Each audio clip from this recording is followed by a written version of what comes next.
Welcome to No Nonsense Airbnb. In this video, I will show you how you can check your Superhost status on Airbnb. Once you're logged into Airbnb from your computer, just click on Switch to Hosting on the top right. That will take you to your hosting dashboard. And once there, click on the menu option and then click on Insights. This will open up the performance page.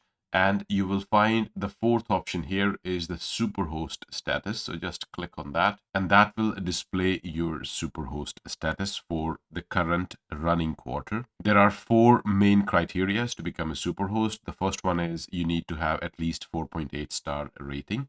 The second is you need to have at least 10 completed stays or 100 nights over 3+ days. The third one is a response rate. You need to respond to queries within 24 hours, and that should be at least 90% of the time. And the last one is you should have a cancellation rate of less than 1%. That will qualify you to be a Superhost. Every 3 months, Airbnb checks if hosts meet the Superhost criteria. And when you become a Superhost, you will receive an email from Airbnb telling you you are a Superhost for this quarter. You will stay a Superhost for that quarter, and then they will reevaluate you in the following quarter. There are lots of advantages of becoming a Superhost. Along with the coupons and all these things, you definitely get an uptick in the reservations you will get because there will be a Superhost badge displayed on your profile. When people are looking for the property, it will be clearly marked as this listing is hosted by a Superhost, which definitely adds to the confidence of the guest. I hope you find this video useful. Please do like and subscribe to my channel and leave me a comment if you would like me to make a video about something which is troubling you. Until next time, bye-bye.